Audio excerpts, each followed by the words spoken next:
तिला तक्रार करायची. परवा रात्री आम्ही 12:30ला पोलीस स्टेशनला गेलो. कोटपूरच्या पोलीस स्टेशनला त्यांनी तक्रार दिली. तक्रार नाही झाली, तक्रार घेतली, कोर्ट पावती दिली. काल आम्ही देशपांडे साहेबांना म्हटलं आम्हाला FIR नोंदवायचं आहे, कारण त्या ॲट्रॉसिटीची डायरेक्ट केस आहे. 60 लाख बोललं गेलं आहे. महामांगाची बघतेस का वगैरे असं बोललं गेलं आहे. रांड आहेस का, 50 पोरांचं झुकली आहेस का असं बोललं गेलं आहे. ती डायरेक्ट सेन्सिटिव्ह आहे आणि आम्हाला डायरेक्ट तक्रार नोंदवायची. तर ते म्हटलं की नाही आम्हाला चौकशी करू आणि बघू 7-8 दिवस द्या वगैरे वगैरे. त्यांनी आमचं ऐकलं नाही. तिला लाथाबुक्क्यांनी मारलं होतं. तिचं मेडिकल करायचं होतं, तर मेडिकलसाठीचं पण त्यांनी यादी दिली नाही. आम्ही ससूनला जाऊन काल मेडिकल करून आलो. आता हे सगळं झाल्यानंतर परवापासून आम्ही तिथे 2दा जाऊन आलो. ते आम्हाला बसवताना सांगत तर DCP साहेबांचे DCP साहेब पण म्हणतात त्याच्यात काही तथ्य असेल तर आम्ही FIRचं बघू. आणि आता सर ह्या सगळ्यामध्ये हा कोणी 2 दिवस होऊन झोपलं नाही आहे. सतत इथे जा तिथे जा तिथे फिरा तिथे फिरा हे सारखं सगळं चाललं आहे. ती ऑलरेडी टॉर्मेटेड. आणि आता आमचा एवढाच मुद्दा आहे ह्या सगळ्यामध्ये की जर ॲट्रॉसिटी दाखल करायची आहे तर चौकशीची गरज काय. तुम्ही आधी ॲट्रॉसिटी दाखल करा, मग काय चौकशी करायची ती करा. आम्ही बाहेरून आणल्यापूर्वी त्यांना रूमसुद्धा सोडायला लावली. आमच्या सगळ्यांना रूमा सोडायला लावल्या करून पालकांनी पोलीस डायरेक्टमध्ये आल्यामुळे आणि असं सगळं झाल्यामुळे. तर आमच्या आता एवढीच मागणी आम्ही कुठेच निघणार नाही. ह्या पोलीस स्टेशनला जा, ह्या ॲडिशनल यांना भेटा, ह्या PIना भेटा, हे आम्ही करून आलो. आम्ही 2 दिवस केलं. आता तक्रार आमचा FIR नोंदवून घ्या, एवढीच मागणी आहे. बस त्याच्या पलीकडे काहीच नाही. ही आम्ही आता रिपीट पण नाही करणार. आम्ही काही प्रकार घालायला बसलो का. आणि ॲट्रॉसिटीमध्ये प्रिलिमिनरी एन्क्वायरीची गरज नसते. तक्रार दाखल केली पाहिजे, FIR दाखल केलं पाहिजे. तुम्हाला प्रिलिमिनरी जे लागेल त्या प्रिलिमिनरीचं घेऊन गेलं पाहिजे. अडवणार त्याच्यामुळे यांचं असं म्हणणं आपल्या तुम्ही FIR दाखल केल्या, बाकीची प्रोसेस जे काय ते कोर्ट ऑफ लॉ बघेल. सर कायदेशीर बाब याच्यामध्ये अशी आहे की परवा 2 दिवसापूर्वी ऑलरेडी तक्रार आलेली आहे. विनयभंग आणि ॲट्रॉसिटी सेक्शन 31R आणि 31S प्रिलिमिनरी तुम्हाला एवढे सेक्शन सगळं तक्रार सहजपणे दाखल करता येते. आणि काय होते सर की तक्रार दाखल करायला इन्सिडंट घडल्याच्या नंतर तक्रार दाखल करायला जेव्हा डिले होतो तेव्हा वकील जेव्हा बेल ॲप्लिकेशन दाखल होतं त्यावेळेला हा एक मुद्दा पहिले कोर्टासमोर येतो की कॉज ऑफ ॲक्शन कधी घडली आणि FIR दाखल कधी झाला. हा एक लॅक्युना राहतो त्याच्यामुळे. आणि मी आता DCP संभाजी कदम सरांशी पण बोललेलो आहे. DCP कदम सरांशी मी बोललेलो आहे. DCP सर म्हटले की मी पठारे सरांना पाठवतो.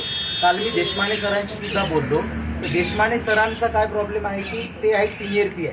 ॲट्रॉसिटी सेक्शनचा FIR दाखल करण्याचे अधिकार कायद्यानुसार सिनियर PIला नाही आहेत. ते वरिष्ठांकडूनच त्यांना आदेश घ्यावे लागतात.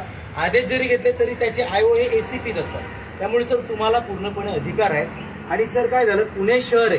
पुणे शहरामध्ये पोलीस प्रशासनाचं काम चांगलं आहे. कोणीतरी संभाजीनगरवरून पोलीस डिपार्टमेंटचा माणूस येईल आणि पुण्यात राहणाऱ्या मुलींना जर तो टॉर्चर करत असेल तर ही पुणे शहरासाठी सर मुख्य म्हणजे त्यांचं ऐकून जर तुम्ही करत असाल तर ते पोलीस येतील, इथल्या काही पोलिसांना हाताशी धरतील. ज्या मुलींनी एका पीडित महिलेला सहारा दिला हेच तर खूप मोठं झालं सर. ऍक्च्युली पोलिसांच्या हेल्पलाईन ज्या आहेत ना त्या सुद्धा काम करत नाही सर. आणि वन स्टॉप सेंटरला जर ऑलरेडी तक्रार दिली असेल तर तिथं प्रायमरी तर काम पोलिसांचंच होतं सर. की पोलिसांनीच पहिले डिफेन्स करायला पाहिजे होतं त्या मुलीचं. बरं त्या मुलीचं डिफेन्स करून या मुलींनी वाचवलं. त्या मुलीचं जर कशाने काय झालं असतं पुणे शहरात तर मग ती जबाबदारी कोणी घेतली असती सर. आता तर तुम्हाला FIR करणं अत्यंत सोपं आहे. पण हे काही घडलं नाही, काही चुकीचं जर काहीतरी घडलं असतं ना सर तर फार मोठं नाव पुण्याचं बदनाम झालं असतं.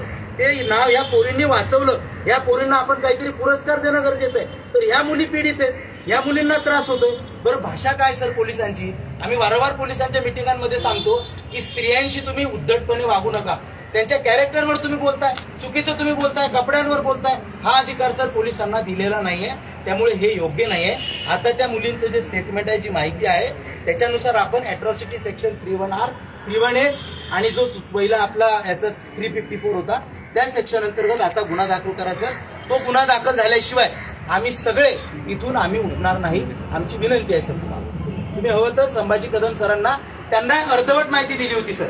त्यांच्यापर्यंत माहिती होती की ती मुलगी इथं आली, यांनी 1 दिवस आश्रय दिला, बस एवढ्यापर्यंतच माहिती होती. पुढची माहिती त्यांना पोलीस प्रशासनाने दिली नाही. मी आता दिल्याच्या नंतर ते म्हटले मी तुम्हाला पाठवतो. मला ते DCPनी पाठवले बरोबर. आता याच्यामध्ये त्यांचं म्हणणं आहे की बाबा 173(3) जे BNS नवीन कायदा आहे त्या कायद्यानुसार एखादी घटना जर असेल थोडंसं आपल्याला त्याच्यामध्ये तपासाची किंवा चौकशीची आवश्यकता असेल त्याची चौकशी करून आपण गुन्हा दाखल करतो. ते तरतूदच आहे, कायद्यामध्येच तरतूद आहे. त्याच्यामुळे नवीन आम्ही काही बोलत नाही, जे कायद्यात आहे तेच सांगतो. बरोबर. आणि दुसरी गोष्ट आहे की याच्यामध्ये जे पोलीस पथक आलं होतं ते तपासाकरता आलं होतं. म्हणजे सरकारी काम करत असताना सरकारी काम करत असताना त्यांनी चुकीचं करू नये हे मान्य आहे, पण झालं का नाही झालं ते आम्हाला तपासावं, कारण सरकारी काम चालू आहे. विदाऊट आलं तर त्याला काही अडथळा नाही. जर पब्लिकमध्ये झालं सरकारी काम नसेल तर मग ते जो असेल गुन्हा असतो होती त्यात निष्पन्न वेगळी होईल. आता दोन गोष्टी असल्यामुळे आम्ही तुम्हाला माहिती आहे. त्याच्यामुळे साहेबांचा निरोध असा आहे की 173चा बेस आम्हाला चौकशीला 2-3 दिवस द्या, त्याच्यामध्ये आम्ही तुम्हाला निर्णय देऊ आणि जे कायद्याने असेल तेच होईल.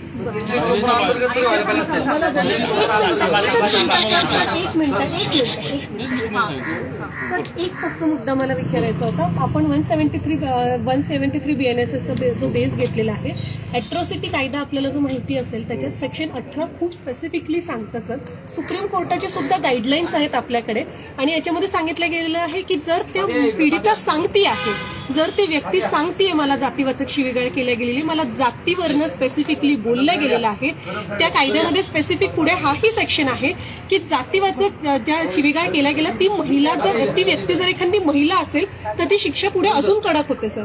असं असताना मग BNSS जास्त प्रिव्हेल करेल सर का अॅट्रॉसिटीचा कायदा? अॅट्रॉसिटीचा कायदा सर ते तपासकामी आलेले होते, त्यांना तपासात सहकार्य करणं नागरिक म्हणून आमचं कर्तव्य आहे.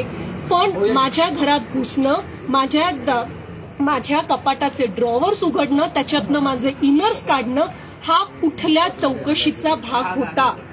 माझ्या फोनमध्ये जाऊन मी कोणत्या मुलांना मेसेजेस करते, मी मेसेजेसमध्ये काय लिहिते, तुम्ही पोरांना हे मेसेजेस करता म्हणजे तुम्ही त्या पोरांच्या अंगाखाली झोपत असाल, हे वाक्य वापरणं कोणत्या चौकशीचा भाग होता?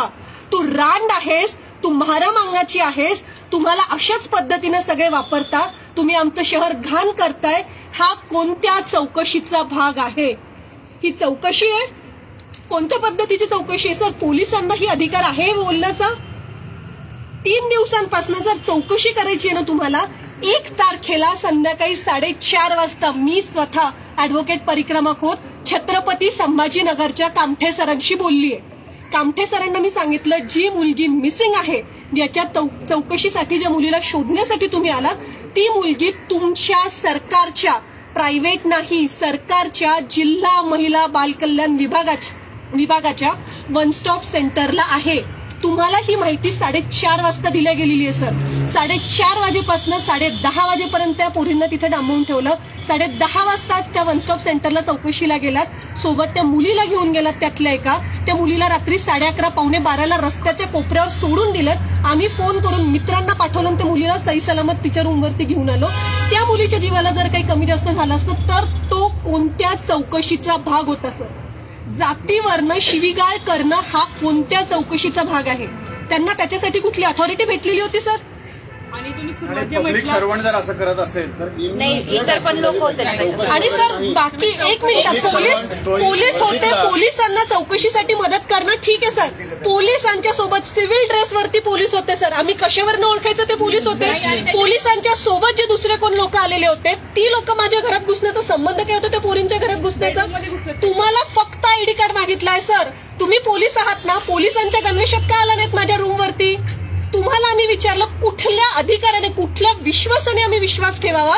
तुम्ही पोलीस आहात, पोलिसांच्या ड्रेसमध्ये नाही आहात, त्याच्यामुळे इतका इगो दुखावला गेलेला आहे. त्याच्यावरनं 6 तास त्या पोरींना उभं ठेवलंय सर. पोलीस स्टेशनला बसू दिलेलं नाहीये खाली फक्त. पाणी तर हे तर खूप लांबची गोष्ट आहे. उभं ठेवलेलं आहे, त्यांना मारहाण केलेली आहे, जातीवरनं नाव हे केले गेलेले. ही चौकशी केल्या गेली पोलिसांकडनं. चौकशीच्या भागासाठी आलेला 173 BNSS जे काही सांगता आम्ही अग्री करतो सर, पण इथे या केसमध्ये त्याचा संबंध येत नाही सर. अॅट्रॉसिटी स्पेशल कायदा आहे, तो प्रिव्हेल करतो. BNSSचा सेक्शन सांगतो की स्पेसिफिक ऍक्ट असताना स्पेशल कायदा जनरल कायद्याला कायम प्रिव्हेल करेल. पॉक्सोचा कायदा करतो, अॅट्रॉसिटीचा कायदा करतो, सगळे स्पेशल कायदे जनरल कायद्यांच्या सगळ्या सेक्शनला प्रिव्हेल करतात.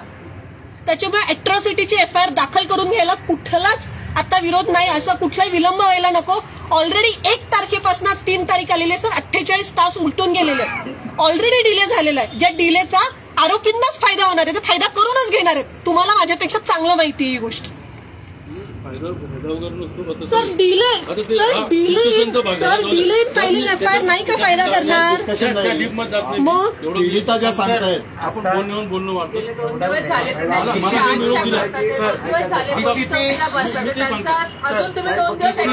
कदम सरांना बोलल्याच्या नंतर मला जे सांगितलं मी तुम्हाला सांगतो. काय झालं तर 3 प्रमाणे साहेबांनी सांगितलं की आम्हाला चौकशीला 2 ते 3 दिवस द्या. दुसरी गोष्ट नाही सर, ऑफिसमध्ये आलो होतो, तुमचे कॅमेरे चालू होतात, मग चौकशी करताना कॅमेरे चालू ठेवायचे होते. आता चौकशी पठारे सर ऐका ना, सर ऐका ना, एक फक्त विनंती आहे, तुम्हाला जे 2 दिवस पाहिजेत ना चौकशीसाठी किंवा याच्यासाठी, फक्त काय करायचं सर, 1 तारखेची घटना आहे, बॅक डेटेड 1 तारखेची घटना दाखवून 1 तारखेची FIR नोंदवून घेणार तुम्ही त्याच्यामध्ये डिले दाखवायचं नाही. घटना 1 तारखेला घडली, FIR 8 तारखेला नोंदवली, हे चालणार नाही. मग सगळं तुमचं चित्ती मेरी पदवी माझे शब्द तुमच्या तोंडात टाकून मी काय सांगते, नाही सर, नाही बिलकुल नाही. सिनियर अधिकारी मी असं आलं नाही सर. मी काय म्हणते, मी हेच सांगते ना सर, मी तुम्हाला रिक्वेस्ट करते, मी पण रिक्वेस्टच करते तुम्हाला, मी पण रिक्वेस्टच करते, मी तुम्हाला विनंती केली नाही. सर मी काय म्हणते, सर 1 तारखेला अर्ज दिलेला म्हणजे 2 तारीख संपतो, म्हणजे 1 तारखेला रात्री, म्हणजे आता 2 नाही 1 तारखेला दिलं तर 11:30 वाजता निघालो होतो आपण. 1 तारखेला अर्ज आला, तुम्ही वाचला आहे. 1 तारखेला अर्ज देशमाने साहेबांकडे आला, आजची तारीख 3 आहे आणि एक 24 किंवा 48 तासाचा वेळ तुम्हाला FIR दाखल करायला सफिशियंट आहे ऑलरेडी. आणि इन्क्वायरी सर, हे बघा, इन्क्वायरी ही जो कॉज ऑफ ऍक्शन झाली ना, ती पोलीस स्टेशनच्या हद्दीत झाली सर. त्यामुळे तुम्हाला स्पॉट पंचनामा करायला कुठं बाहेर जायचं नाहीये. आणि आरोपी हे काही बाहेरचे नाही आहेत सर, पोलीसच आरोपी आहेत. त्यामुळे तुम्ही आता 1 मिनिट जर त्यांना बोलवलं, तुम्हाला जर विचार चौकशीच करायची असेल ना, तर अर्ध्या तासात बोलून ते तुमच्याकडे ती घडले आणि ऑन द रेकॉर्ड आहे सर. बघा त्याच्यामध्ये चौकशी जितक्या लवकर होईल तितक्या लवकर आम्ही गुन्हा जितक्या लवकर थांबवलं पाहिजे सर. 1 तारखेला रात्रीपासून आजपर्यंत का बरं थांबला अर्ज आला असेल, सुरुवातीचं प्रकरण ताजं आहे आणि 1 तारखेला जर अर्ज आला आम्हाला काय असेल, समजा 24 तासाच्या आत तुम्ही करायला अडचणच नाही ना सर. अर्जाचं पण मला माहित नव्हतं. अशा मी दाखवतो तुम्हाला अर्ज आहे. एक मिनिट सगळ्या गोष्टी दाबून टाकतात. सर मी तुम्हाला अर्ज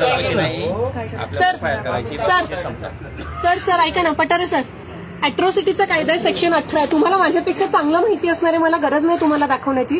सेक्शन 18 खूप स्पेसिफिकली पहिली ओळ हेच सांगत आहे. मी ऍक्ट काढून दिले आपल्याला, त्याच्यातलं पुढचं सेक्शन हे पण सांगतं, त्याच्यातलं पुढचं सेक्शन हे पण सांगतं की हा सुपरसीड करेल. अर्ज दिलेला आता 2 तारीख गेली, आजची 3 आहे, अधिक 1 तास नाही. अर्ज 1 तारखेला रात्री दिलाय, म्हणजे 2चे मिड हो ना, 1 वाजताच्या मिड नाईट मध्ये जो ऑन द रेकॉर्ड आहे ना सर. आणि एवढा वेळ आपल्याला नाही लागत ना सर. चौकशी कोणाची करणार आहात सर आपण? पोलिसांचीच. आणि पोलीस चौकशीमध्ये काय सांगणार आहेत सर? कोणाची चौकशी करणार आहात? स्टेटमेंट कोणाचं घ्यायचं आहे? पठारे सर ऐका ना, एक फक्त ज्यावेळी मुलींना आतमध्ये घेतलं गेलेलं होतं तेव्हा प्रेमा पाटील मॅडमनी नाव घेऊन सांगते. प्रेमा पाटील मॅडमनी स्पेसिफिक सांगितलं होतं तुमचं असं कोणी खून करून टाकेल, मर्डर करून टाकेल, या पोरींच्या जीवाला काय करायचं सर तुमची चौकशी होईपर्यंत? मारून बिरून टाकल्यांना काय केलं? अहो सर, त्या 3 पोरींपैकी एका पोरीला तिचे आई वडील ऑलरेडी घरी घेऊन गेले त्या प्रकरणाच्या याच्यामुळे. आता परत काय सर, असं जर झालं त्यांच्यावर प्रेशर आणलं गेलं वेगवेगळ्या माध्यमातून, कारण आपण ज्यांच्या विरोधात बोलतो ते पोलीस आहेत, त्यांना प्रेशर आणून यांना जर हे केलं तर कोणाकडे आम्ही करणार आहोत? या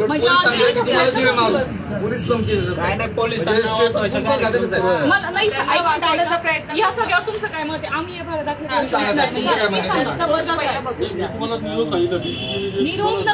निरोप नका सांगू.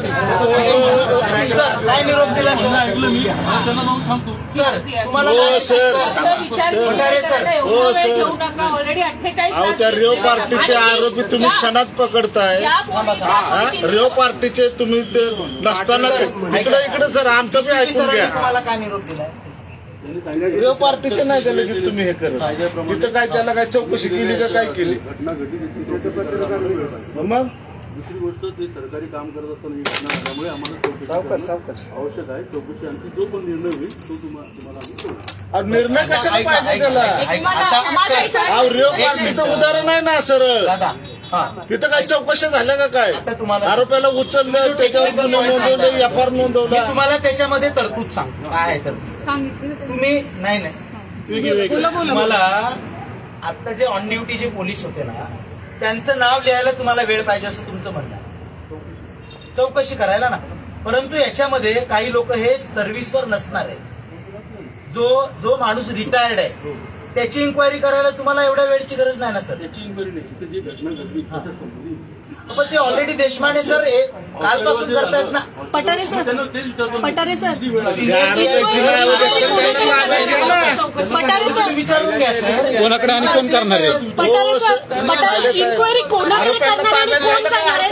पोलिसांची इन्क्वायरी पोलिसच करणार आहेत का? घेण्याचा विषय तर नंतर नाही नाही पोलिसांची इन्क्वायरी पोलिसच करणार. तू काय रडल्यासारखं मी करतो रडल्यासारखं करायला अडचण नाही सर तुम्हाला. असं न करता सिनियर आहात त्या दृष्टीने विचार करून तुम्ही गुन्हा दाखल करा आणि कुशल सर सर हे करू शकतोय प्रिलिमिनरी इन्क्वायरी करेपर्यंत सस्पेंड करा सर सगळ्यांना. पठारे साहेब जर यांचं असं म्हणणं असेल जर यांचं असं म्हणणं असेल की आम्हाला 2 दिवस लागतात 1 दिवस लागतात ती एन्क्वायरी होईपर्यंत इमिजिएट त्यांनी संबंधित अधिकाऱ्यांना सस्पेंड करावं. सस्पेंड ऑर्डर काढा तर आम्ही मान्य करू नसेल तर तुम्ही एफआयआर नोंदवा.